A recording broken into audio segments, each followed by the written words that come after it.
Previously on Movie the Needle. I like this film. Well, I don't like this film. And of course, Emily Blunt. Now we move on to the plot. I'm just going to start off with the question because I spotted it and I just want to test your memory a little bit here. So, did you notice another Oppenheimer reference in this movie? As in, they literally said Oppenheimer referred to reference rather than... Yes. Oh, I said reference. That is right. Yes. They referred to him. Yeah. Yes. Second film we've watched as part of the pod with a reference to Oppenheimer. Do you remember what the other one was? Tenet. Yeah, well done. Okay, good.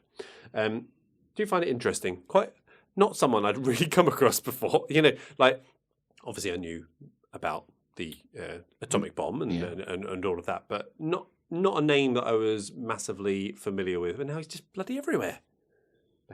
That's just my ignorance coming out. Well, no, I think that's fair enough because, he should have been in the shadows, and then when he wasn't, he was very much an American political figure. So it's not something that we are as exposed to, is it? So indeed. Can you pretend you don't like Oppenheimer so we can just review it as part of the pod?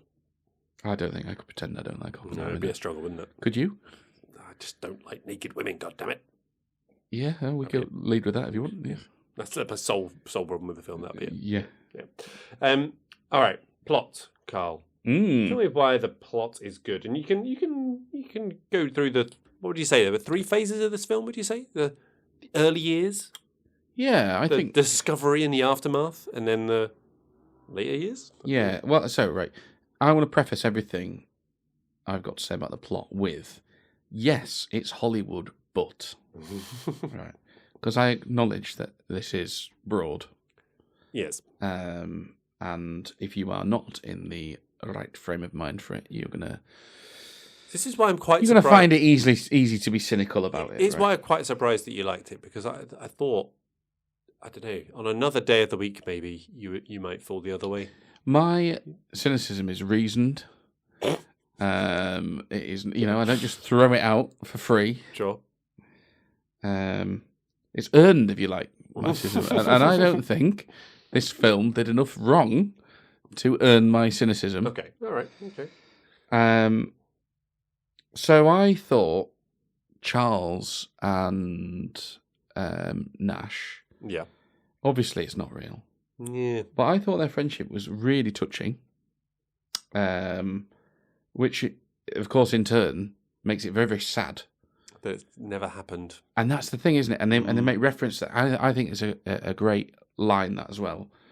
And again, at the time of the movie, when it was, really hit home for me that, like, I think he says... The psychiatrist. Did I write it down exactly? The psychiatrist says... Yeah. Imagine if you suddenly learned the people, the places, the moments most important to you were not gone, not dead, but worse, had never been. Yeah. And I just followed that up with, what kind of hell would that be? Indeed. I mean, incomprehensible, really. Just crazy. So I thought their friendship was really touching. He says later on as well, I miss talking to him. Yeah. I was like, well, why wouldn't you? Like, real or not? That was a genuine relationship. It's only genuine friendship, really. Yeah, that was a genuine relationship. And I think that's credit to wherever you want to put the credit, whether it's the actors, whether it's the dialogue, whether it's the way that was plotted and storyboarded and it moved through and they had those experiences together. Do you reckon their relationship got sexual? I would say they masturbated in the same room, but with the lights off. All right, yeah. So much like ours. Yes. Yeah. So, and we do both have respect for beer. We do have respect for beer. So, yeah. So I thought that was great.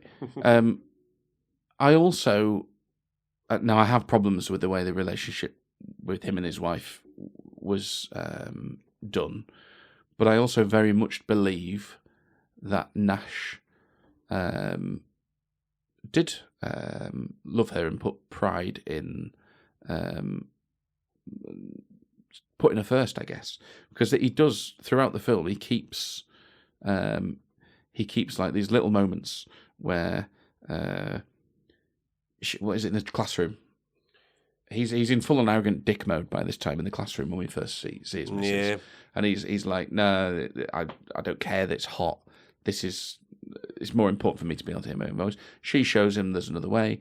And he really likes that. I believe that he really likes it. Now, he immediately then tries to take credit for it and go, just shows you there's another way. Like as if he thought of another way. It's like when I watched that, I was like, it was like they were beating you over the head. You go, oh, she's intelligent and she's got people skills. Look, you can be intelligent and have people skills. You don't have to be a complete wanker like he is. Yeah, well, you see, I didn't think of her at all. Because I didn't think the film was really. She's a woman. Well, I'm blaming the film. We keep doing that. Yeah, I'm blaming the film. I didn't think of her at all. I thought it was the film showing that he's arrogant, and she was showing him there was another way. But even despite that, he did like it. He's ignoring her when she says, "Oh, God must be a painter because he gave so many colours," and we have to call back to that. When he goes, "Oh, I didn't think you were listening." It's like, no, of course I was listening. Was his actual line, and I believed him, and I like the way the film dripped in those little moments, so that come the end, there's a schmaltzy ending, and he has that speech, which is where he's essentially dedicated to not what happened in real life. They're divorced by then, divorced, right? Yeah.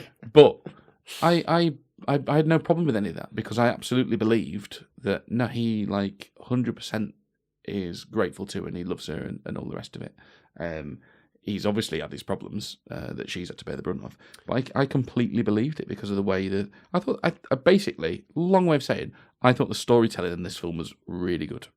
I liked the way it was structured and the way they kept dripping in little things. I thought it was good. And I think my primary issue with the movie is that central relationship didn't land for me. Mm-hmm. So there were moments that they kind of alluded to things, but it didn't quite spend enough time on them in terms of his unreliability and commitment to his, working and doing the fake, the not real. What's the word, Carl? Where you're being the spy work. Come on, help me the out covert with the word. stuff.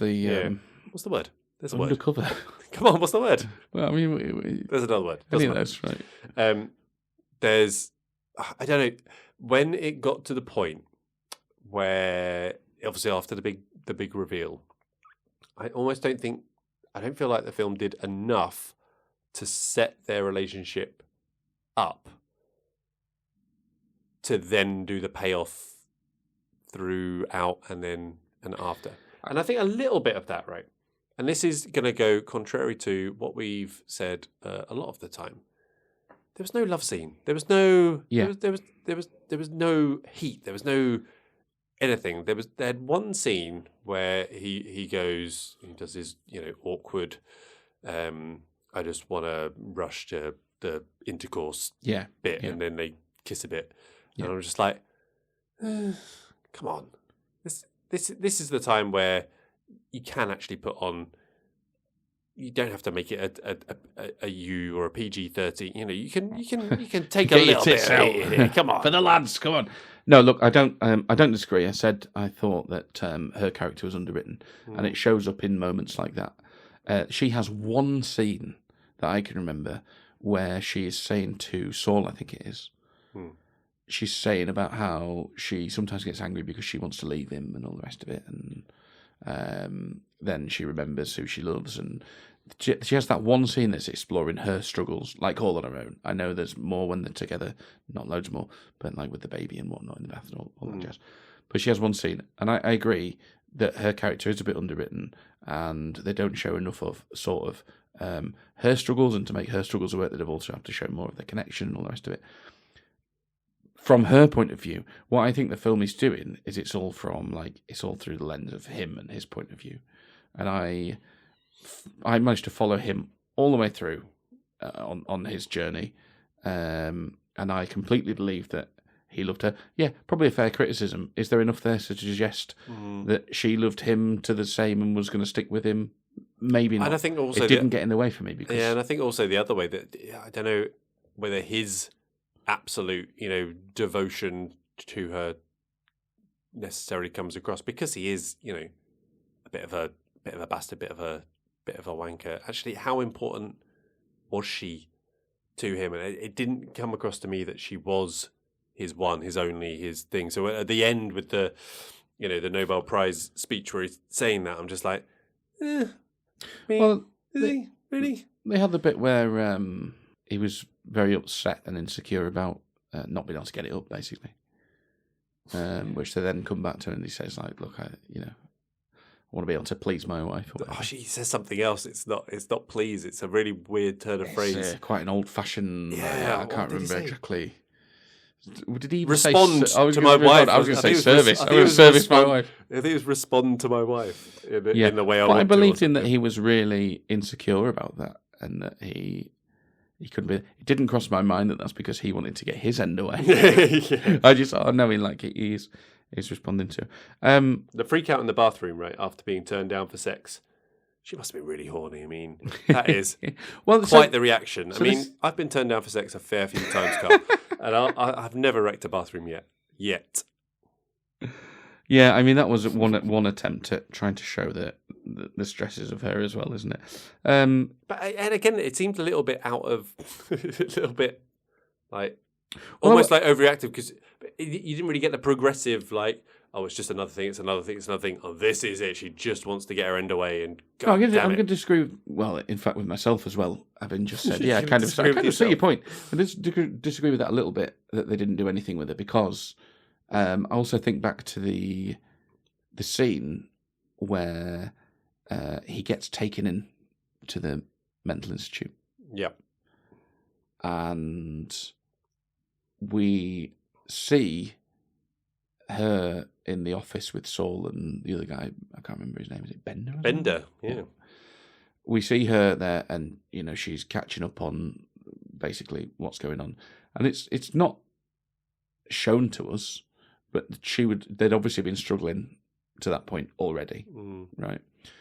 And then she is, when she goes in to see him in the hospital, she is absolutely delighted to see him. She's so relieved that he's there and he's being taken care of, and she's just like, I just want you to be okay. I'm so blah blah blah.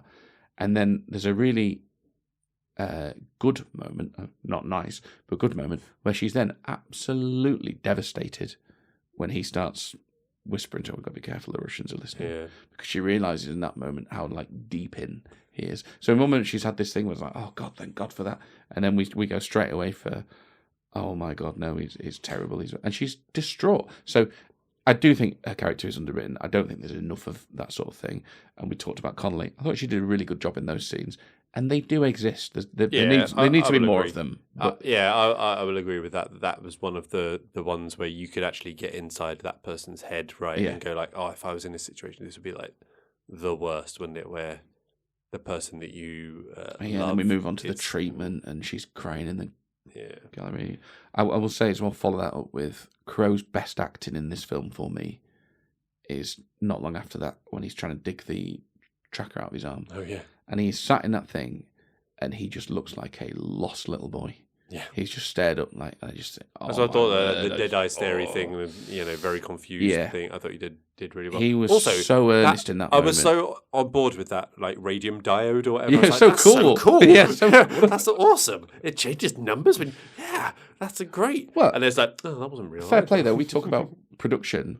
Yeah. When it has that espionage bit, which is all fucking made up, it turns out. Yeah. They really commit to that, don't they? Yeah. They really. It is really well done. There's plenty of cool gadgets and period piece gadgets and stuff. And a bit that did bother me. So he's walking around the computer lab thing where they're doing all the code. You're saying they're not plugged in? No, they're all wearing white coats. White coats? Hollywood trope. Yeah, Hollywood trope. But and it's in his head, so you can't really blame the filmmakers because it's in his head. Yeah, it's not real. It's not a thing. So. Yeah. But I did write it down. I was like, oh, fucking, here we go. Yeah. Have to wear the white coats. All right, so look, I'm jumping all over the time here, but a bit I really want to call out. And again, for me, this film I thought was so good at storytelling. It got pacing right. It dripped things in at the right moment. One of the setups I love is his Princeton professor or whatever he is pulling him aside what do you see in there? You know, when they're doing the pen thing. Oh right, yeah. Oh, the pen thing. It's completely made up, by the way. They don't really do that. You just knew it was going to get called up. Yeah, they're going to call back to it and all the rest of it. I mean, again, I don't have a problem with that in a similar way to I was so in it, they're doing that. Yeah, of course they're going to do that, but fine, whatever. But it's not the pen thing per se. What I love about it is he says to Nash, "What do you see there?" Yeah. And he goes... Recognition? He goes, "Recognition." Yeah. And his professor goes, "Accomplishment." Try to learn the difference. And he goes, "Well, what is the difference? Is there a difference?" And I love that because I just think like that there, and it's a bit of a throwaway line. That the scene itself is not, because we come back to the pens. Yeah. But the line itself is a bit throwaway, and he, in fact, was not listed on IMDb's list of quotes for this film. And I love that because it sets him up to be, his motivation is completely self-serving. He doesn't want to accomplish something. He doesn't want to better the world. He wants to be recognised as being the genius that he is. And we see that as he then moves forward into that arrogance. And then, of course, he then starts manifesting when he's things. on the front cover of the magazine, right? And he's it's like, supposed to be just me. Yeah, and Saul and Bender are just going, like, yeah. well, maybe us. you'll notice it was just you. And he's like, well, it should have been only me. Look, there were these three clowns, you know. Yeah. And then he fills in the gap, because that's not enough either. He fills in the gaps. He's got to invent something even better to satisfy you. I love that, because it's like, it's such a throwaway bit, but it's like, no, that's who he is. And it sets us up to think that, and then, you know, we carry on moving. And I like I say, in general, I thought the film was really smart with things like that. I thought they got the pacing right, and they told the story really well. So, a couple of other changes that I think I would like to see. You know, the Hanson rivalry at the start, right, where they're very much like butting heads, and he beats him at Go and things like. I might have wanted just that to progress a little bit more. He kind of went full circle a bit quickly for my liking. I would have quite liked to see that develop a little bit more. Well, by that time he's proper fruitcake, isn't he? In everybody's eyes, they're sort of rallying around him. Yeah, so I don't know. The turnaround was a little bit, because I kind of believed him that Hanson was this arrogant bastard who was very much like, no, I'm top dog, god damn it, and all of that. And I don't know, the bit in the bar where he was just kind of like, oh yeah. That's the difference between the characters, though, isn't it? And then Nash essentially helps him along with that, and I don't think he would have. Like, it didn't seem like that would be the sort of thing that how he would act, where he just kind of gives him a glass. He's just like, oh, let's let bygones be bygones. I think he would have been like, ha, in your face, bitch. Yeah, it might be able to beat me at Go, but not only did I invent my own game, I also did this great discovery. Well, but that's the difference between the two of them, though, because Hanson actually isn't motivated by recognition. He is more focused on actually achieving something. Well, getting his papers out and stuff, right? Right, and I think at the point where there's the turnaround, I feel like he thinks, well, I am achieving, so it's fine. I've got no beef with Nash. Nash is the other way. Nash is like, well, no, I need to be recognised. But to the point where he doesn't care that he's just given them all, leave the blonde alone, that this is a way for you all to get laid. He's not interested in getting laid, he fucks off. He doesn't care if they're going to get laid or not. What he's pleased about is, I've got my original idea. I'm going to get recognised. So, yeah, I don't know. It's kind of also, without making the film really, really long, it's difficult to fit all of these. We talked about, well, we want a bit more from the husband-wife thing, and we want a bit more of a turnaround there. It's fair. I mean, I do complain about when films are too long, and then I just say, add more of this.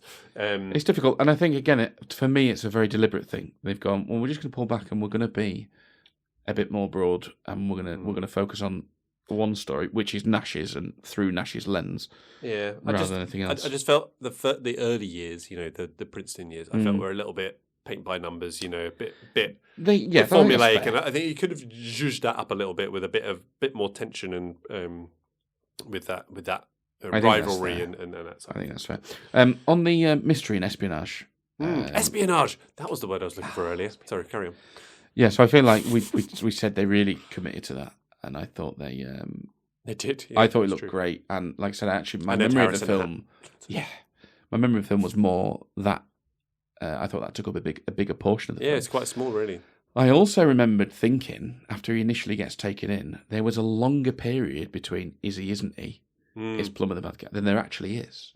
No, yeah, they kind of they flirt with it a little bit, but they do don't really. And I do still think it's to its credit that even though I remembered the twist and then obviously watched the twist again, when Plumber comes in, I'm still a bit like, oh, he's a bastard though, isn't he? Like, is he? I feel like you could have maybe taken that just a little bit more. To be probably. really going like, oh, actually, is this all just part of it, or Probably. is it? And maybe you could have. Is that even more exploitative of schizophrenia? Well, yeah, there is that side. There's a great line in there though, which I really want to call out. I thought was a really smart bit, and again, I believe there are quite a few of these from reading some reviews.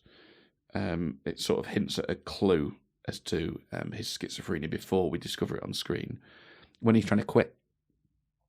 And Ed Harris is obviously not having any of it. So he can't quit. And he says, Ed Harris's character, what's his name? Is it Colston or something like that? No, Parcher. Parcher, yeah. Where's Colston come from? I don't know. Parcher, he says... if you quit working for me, then I quit working for you. Because he's like threatening him, like, who's keeping the Russians? And what I like about that line is that works either way. Yeah. Because that works whether he's real and he's going to let the Russians come for him. And that works to keep him the alive. level of sanity that he has got in that moment, at least. Yeah. Which I really love because it just sums up just how completely trapped Nash is by this. It doesn't matter whether he's worried about the real reality or the fake one. It's a problem for him, either or. And I mean, generally speaking, I love stuff like that. When you rewatching a film, you just think, oh, I can appreciate this on a slightly different level now. I think it's really good. So yeah, loved that. And then immediately after that, you have, you come out of that. Harris is so menacing. Nash is panicking. He sees Bettany again. He sees Charles, which again is his comfort blanket. Like I need this. We don't know at the time. It's not real. First like, wow, someone needs a hug. Yeah. Which again, it's just sums up his sort of the way he's trapped so nicely. I think. The one scene I want to call out, which obviously will probably form one of my favourite scenes when we talk about that, but the moment of real tension where I was like, oh, holy shit, was the baby in the bathtub. Oh God, yeah, running the path where she's going down the garden to the shed, looking in, sees his lab with all of his. It's really well done things, with and the then wind and then coming in and it being very very much last moment. That was the one moment. It was like, oh, yeah, and he's in full on panic by that point as well. Is he? Yeah, because he's having hallucinations and he's having a breakdown. And I thought he was on his merry little way, just sorting something out. No. Because it's after that when she obviously takes the baby away, he runs out, doesn't he, and goes like, "Oh yeah, she's not. She doesn't get any older. Yeah." So he's. I think even in that moment, I'd have to look back at the dialogue. But I think even in that moment, he's like coming to the realization, and he's panicking. He's trying to tell her like, "I've worked out," or whatever. So and that comes back to them trying to outthink his schizophrenia, right? To use his brain to he's to get trying past to it. fix it himself. I mean, on that, again, I think another killer line and a point that really hit home, which is before that, when she's saying like, need to go back to the hospital or whatever, because he stopped taking his who is it comes to see him? Is it Saul? Mm-hmm. And she brings him his tablets. Yeah, you can do it later. He's like ashamed, because he's still trying to hang on to like, I don't want to be ill. I don't want to be this, that, and the other. And I think there's a line that directly addresses that. And when he says, I want to be able to work it out. I want to be able to think this through. And when you can't, that's where the sickness is. There's a bit where that she said they're saying about him going back into hospital, and he says, I won't come back. And he's right, because he won't come back. Yeah. Who he is, if the treatment's successful, he's not going to come back. And again, I think that hits really hard, because I'm just thinking, my God, that must be awful. And not just for him, but people around as well. It's like, well, yeah, who will come out of there, I've got a couple of other things. One good, which I thought the universe and love analogy was actually pretty good. Mm-hmm. That she does with the how do you know the universe is infinite? I just believe it. Yeah. Yeah. I thought it was Same actually thing quite with good. love, I guess. Yeah. It's actually quite good. One thing, I alluded to this already, where at the start with they tell the story, the bits they want to tell. So you do a bit of reading about this, and you could have included a few of these darker or more controversial moments, like having a love child and abandoning the mother and his son when he was with Alicia. I think he's with a nurse as well or something. Or maybe surely not a psychiatric nurse. Surely not. I don't know. There's a claim there, isn't there? Yeah. And then there's a moment where he's arrested for exposing himself or essentially something linked to being homosexual, right? Yeah. Which they don't allude to in any way. And the reason that they didn't want to is they didn't want to make a link towards schizophrenia and homosexuality.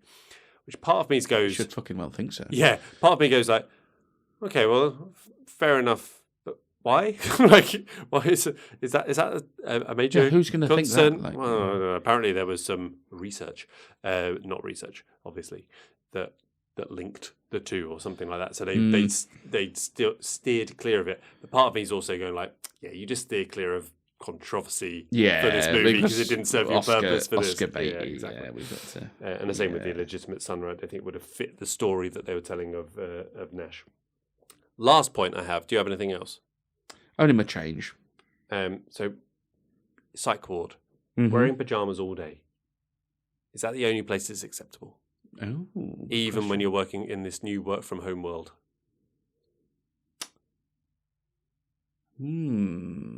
I've seen people go to the co-op.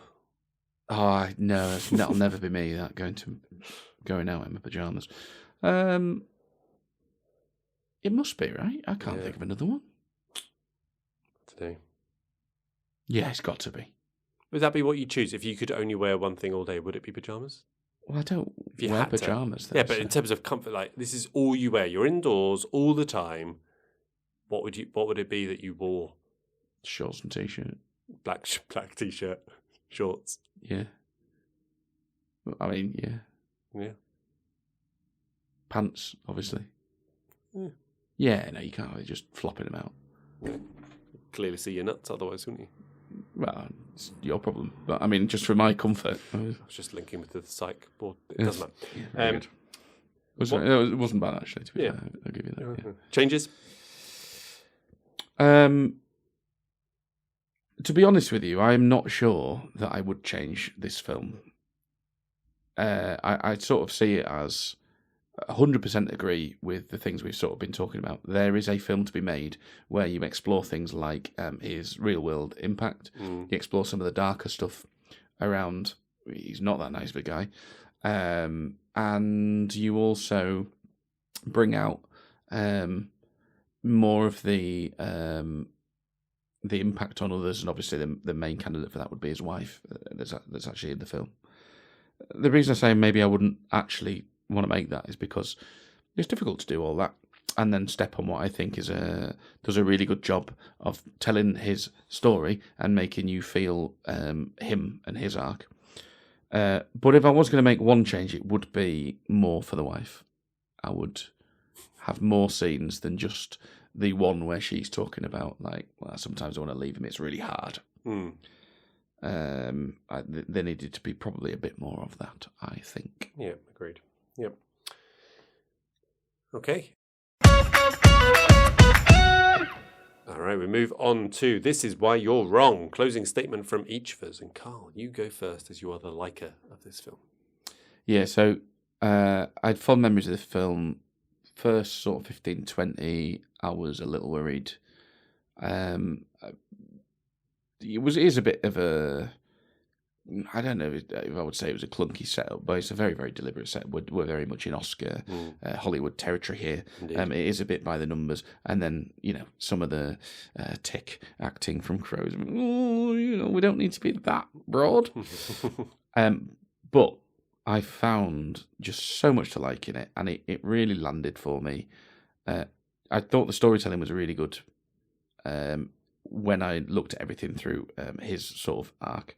And even though I remembered it as more of espionage spy thriller that then went awry, rather than that just being sort of a chapter in the film, the sadness that I remembered from the first time hit me all over again this time. And any element you want to throw out and go, yeah, but schmaltzy, it's Hollywoody. Yeah, sure, it is. But you know what? I fucking lapped it up. Yeah, and you know me, schmaltzy, Hollywoody. Yeah, usually this is right switch in off your brain. wheelhouse. You think it would be the opposite way around, right? You think you'd be the one pulling holes in this. That's not the phrase. What is it? What do you do? You're all over the place, Walker. What's going on? Something holes. What do you do? Poking holes in it. There we go. That'll do. Poking holes in it and pointing out why I've had this overly simplistic view of it. I think this still comes down to. I don't think I would have cared. The overly Hollywoodized and Oscar baity thing, if I'd cared more about the central relationship and actually about him as well. There were moments of it where I did obviously get that connection. You know, the moments in the psych ward where you see and you can put yourself in their position. The twist as it was, I think was very good. Good. I didn't see it coming, and it actually was like, oh, well, interesting. Look, I know you're shooting this from the hip, right? So before you round that thought out, addendum to my closing statement, right? We talked about Hollywood. Fuck off! I'm going anyway. We talked about before Hollywood films, and we did one on the pod. We talked about Blood Diamond, and actually in the end, we both agreed that had a bit of a third act problem that kind of stifled it, right? But in essence, as you've already said, there's nothing wrong with a Hollywood film. What I would say with this one is this is a Hollywood film done right. There's not any glaring holes to pick in it like that. And therefore, if you just sit back a little bit and just allow yourself to get carried along with it, this is a very effective film, I think. Yeah, and we'll come on to the rewatchability, but spoiler, I think I do want to rewatch it knowing the twist ahead of it and seeing it. Because actually, I did find the twist quite effective. Mm-hmm. Would knowing it actually make it a better experience, or actually would it actually take away some of the more interesting aspect of it and go like, oh, actually now that's taken away, does it actually make it a less interesting? Well, look, I remember the twist, and I can tell you that I noticed things. I'm sat there going, how did I not notice it? And I think that's fun. I love films that you can watch and find different things in. And I did a bit of reading, and supposedly there's a lot more. Oh, there's a good one I did read about, I should tell you. Are you going to tell me about a film that's got a... No. Parcher, right? Oh, okay. I think it's the first time Parcher introduced himself. Maybe it's after that. And it links into your thing about audible clues first. Yes. The big loud door, as he's coming out of the building, it might have even been the Pentagon, it might be that one. Mm. We see him come out of the building, the door is really, really loud, yeah? And then he turns around and Parcher's just stood at the top of the steps having come through the door. No sound. And that obviously is a hint to the fact that he's not really there, mate. He's never opened the door. But I believe, I spotted a couple. I believe there to be quite a few little things like that. I'd quite enjoy to go do that. By the way, stop interrupting my closing statement, you absolute bastard. I liked it. I might do it every week. I enjoyed it. Tried it on. Liked it. Anyway, I completely lost track of where I was going with this. I haven't written any notes, so I'm just going to leave it there and ask you, has your needle been moved? Or has your needle been moved, as I was about to say? And then you did. No, I'm going to stick it. I like. Oh, you haven't gone up, though? I'm completely cemented in like. Just gone to like. I thought it was good. What about you? I mean, I was touching ambivalence, right? You want to watch it? I think I might be just plain ambivalent because actually, I don't think there's I struggled to pull up anything that I really disliked. Yeah, you know what I mean? Yeah. It's like, no, I didn't get it. I didn't really connect with it. But actually, there were some bits that I liked. There were some bits. So I think that's probably ambivalence on reflection. Again, talking with you, it's not always a complete waste of time. It's sometimes you do reveal some things. Yeah, that are that's nice, isn't it? Yeah, occasionally. So yeah, I'd say Yeah, a touch movement. Yep, I Well, think we've we moved take it. from with that to ambivalence. Yeah. Which is great because that's why I need more ambivalence in my life, Carl. That's Yeah. it. Yep. Yeah, we take it. Okay, we'll move on to the data section. So, I love me the data. leading off with some ratings. So, IMDb 8.2. Probably a bit overrated for me, but whatever. Letterboxd 3.8. So again, Letterboxd continuing its mainly a trend of being a little bit. Yeah, there is a closer trend, down, isn't a little there? bit. Yeah. Harder to please for sure. Metacritic. This kind of shocked me. Metacritic 72. So even a little bit Yeah, lower. I'm not surprised because You think there'll be the cynical thing? I think to it? you have enough critics in that pool to just reject the Hollywood thing. Yeah. I'd initially scored this a 5. 5. Wow, I think. that's harsh. 5 out of 10. 2.5. I know it's difficult to separate the likes and is this good or not, Mm. but 5's really harsh because there's a lot. Might go up to a 6. No, yeah, that's still really harsh. Look, I mean, I happen to like this film, so I would, if I was scoring it on a like basis, I'd be scoring it 4 out of 5 anyway. But I think on an actual film making thing, it's comfortably worth that 8 out of 10, that 4, and that's what I'll be rating it. Ooh, And I think I will. Carl. I'm right on the cusp of checking that heart. I might hit the heart. You've got to hit the heart. Yeah, you I clearly might hit like the heart. this. I might hit the heart. I think I'm going to hit the heart. I'm going to hit the heart. Feels like there's a song there. I don't know. Mm. Awards. 4 Oscars. Best Picture, Best Supporting Actress for Connolly, Best Director for Howard, and Best Adapted Screenplay. So is this the year that Denzel got it for Training Day then? Correct. Yeah. Yes. Not worthy of it. I mean, it's a fine film, and Denzel's great, but for me, I'd still give it to Crowe, I think, over those two. What else was nominated? So, the films that I mentioned before, so Iris, I think someone in that. No, I just mean for Best Actor. Oh, there was a man in that as well. I think, what's his name? Tom, British actor who does a good American accent. He was in The Dark Knight and Batman Begins. Tom. Oh, yeah, he's in Wilkinson. Lake Wilkinson, that's right, yeah. Yeah. So, I think he was nominated. You keep talking while I type. Oh, you've not looked it up again. Terrible. No, because no, it wasn't. No, I haven't. Yeah, no. To be fair, you only have to do this every week. Sort of Google whilst right. we fill. Well, that's fine. You just, tell me about the beer, Carl. What do you think to Stone IPA? Well, it's a Stone Cold classic, isn't it? Yeah.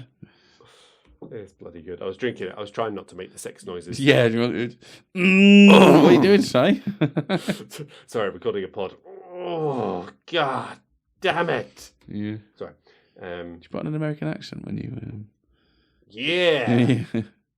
Right, let's stop there. So, best actor in leading role. Here we go. This is great podcasting. So, I was right. 2001. So for best picture, just to see what else it was up against, right? So, In the Bedroom, not seen.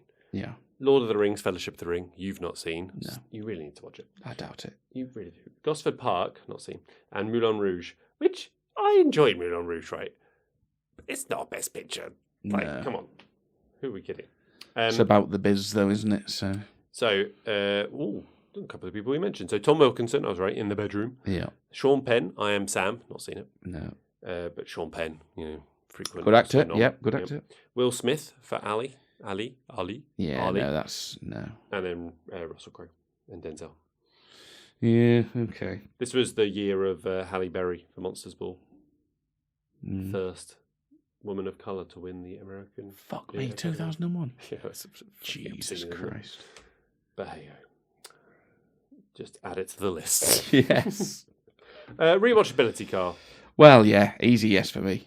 Yeah, and I think yes for me. Is it a yes very?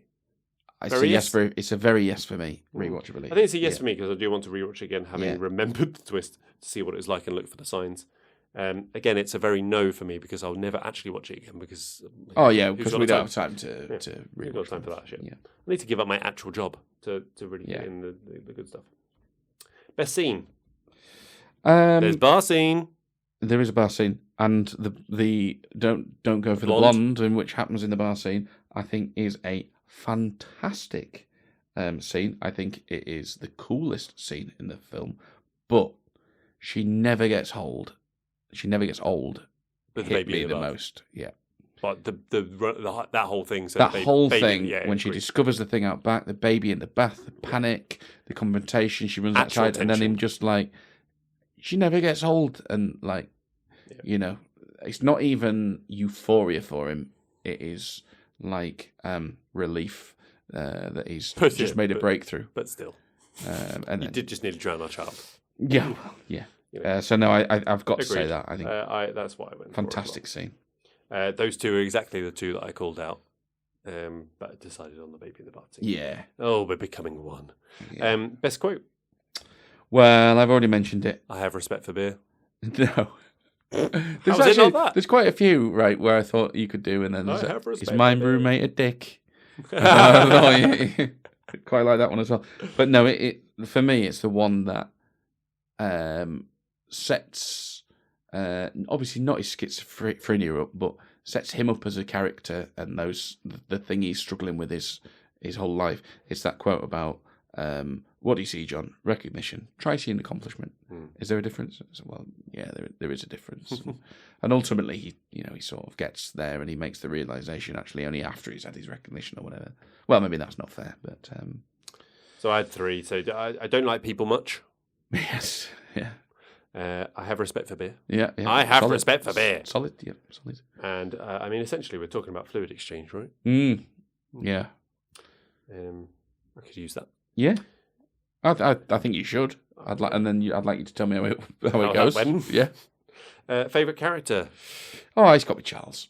I think Ed Harris for me. Yeah. Ed Harris. Yeah. Fair play. Because he's great, but I liked Charles because of I mean, he's cool anyway. Brings a bit of levity as well, but I thought the friendship was very touching.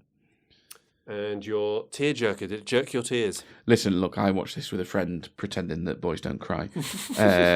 But I think so. You watched on repeat viewing with someone? Yeah. Ooh. Were you making notes at the time? Yeah, I was making notes, yeah. I think I'm a yes. I'm maybe even a very yes. Because even as I was typing up my notes this evening, I was like, oh, God, I hope I don't cry when we're doing the podcast later. That would be good. Yeah. Oh, that'll be the aim one day. Tears. Yeah. So definitely Not yes. frustration. Definitely yes. No, can you imagine? Jerker? Oh, it was no for me, by the way. I didn't. No with the tears. Yeah, there was literally nothing in there, was there? Nothing in there to jerk on.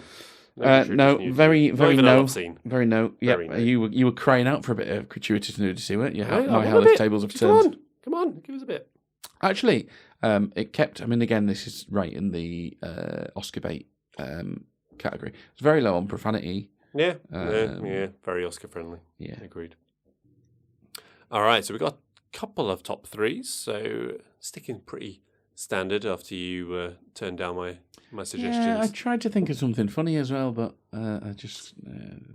I reckon you could get top three films with mental illness in them. Yeah, that's not funny, is it? It's not funny. No, but I reckon it's a bit more challenging. Yeah. But anyhow. So, top three. Ron Howard. Directed films. Yeah, well, so, for me, because I realise I like a lot of Ron Howard films. Yeah? Yeah. But they're all very Hollywood. 13 Lives is going to be in there, is it? Well, 13 Lives is my top. For me, that's the only one. That's on my list of ones I've not seen that I know I really want to. For me, that's the only one that is you can not beat it with the Hollywood brush because the sort beat of it with a brush. Yeah, stick. Sure. I mean stick. Don't I? Tar it with with that brush. It's Beat you with a stick. Yeah, one of those. And beat you with a brush. You tie you with a stick. Yeah, tie you with a stick. How's it going? It's less efficient, but you could. If you've seen the documentary, which also excellent, that documents the cave rescue for those for the boys in the cave. The 13 Lives sticks so closely to that. When they say based on a true story, that's as close. It's just a filmification of a documentary, essentially. And he does a great job. But I don't think that one you could say, well, Oscar bait. The rest you could probably say Oscar bait. But you know what? I like a lot of them. Mhm. I think he's really, really good at it. I like all the Dan Brown ones. Do you? Look, they're not. You can sit there and you can tell me all the problems with them. I couldn't tell you you're wrong, probably, but I really enjoyed them. Enjoyable. In the Heart of the Sea, Rush, Frost Nixon is a good film. Ransom, good one with Mel Gibson. But my top 3 are number 1, 13 Lives. Mm-hmm. Very, very touching story. Yep. A Beautiful Mind goes in there. And number 2. And then I'm actually going to go Rush, number 3. Rush is also my number 3. Mm. Frost Nixon, number 2. Yeah, good film. Yeah, Good enjoyed film. it. Watched it on a plane. So did I.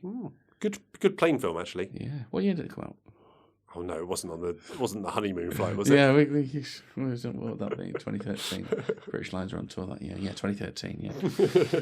Is that how you do all your? Yeah, that's how I remember. Yeah. Okay. And we got married on the day of the first test. I put up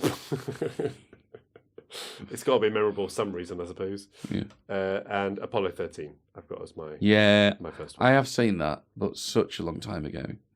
I really don't have strong memories of it. Yeah, it's always enjoyable. It's always enjoyable. 2008 Frost Nixon, by the way, so wasn't that? No, fair enough. Just another flight that maybe we were going to the same destination and probably, but yeah. who knows? But yeah, the one I've not seen that I should have or want to is 13 Lives. Yeah, so really good. That is on the list. It's just finding the 2.5 hours or whatever it is to do that. I also why don't you watching Call Me a Wanker again? What? You know, like watching Call You Wow. I did say. Oh, here's another film that Carl cried at. Oh, what a wanker! That's what you said, right? I have to say, I'm not looking good with these tear-jerking ones. Have I said yeah, yes dead once? inside. I said yes once. About Time, I think, is the only. Yeah, About Time. Yeah. 1 in 14 is pretty bad. Yeah, if it's not Richard Curtis, you're not interested. I'm not coming across well here.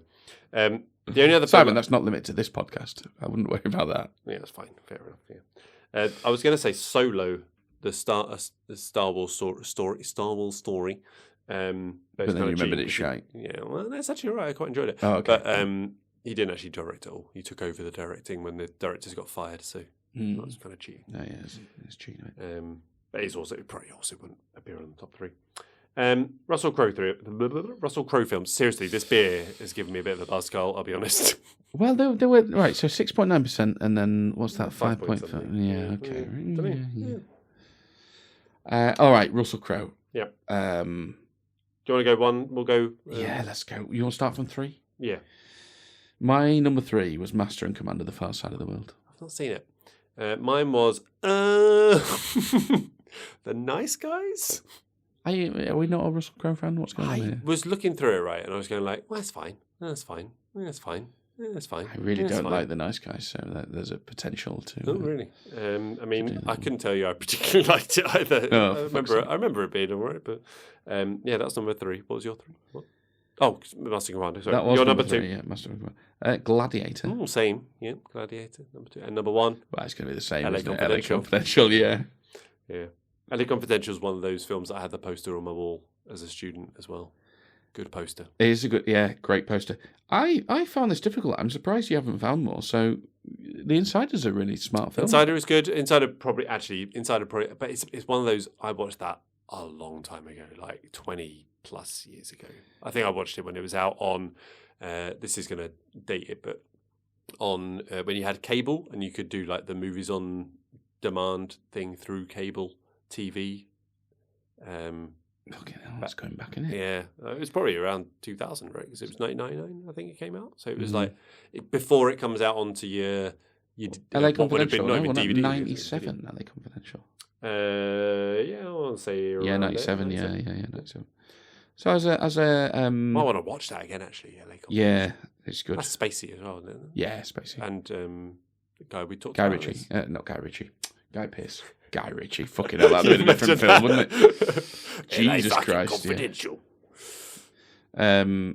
Have you so as a McAdams fan, State of Play, you're not having that? I think I've seen it, but I can't remember it. Cinderella Man, you're not a fan of that? Again, it was fine. It's fine. Yeah. I mean, I've got a guilty I quite pleasure. like boxing films. Well, there you go. Yeah, I've got a guilty pleasure for A Good Year.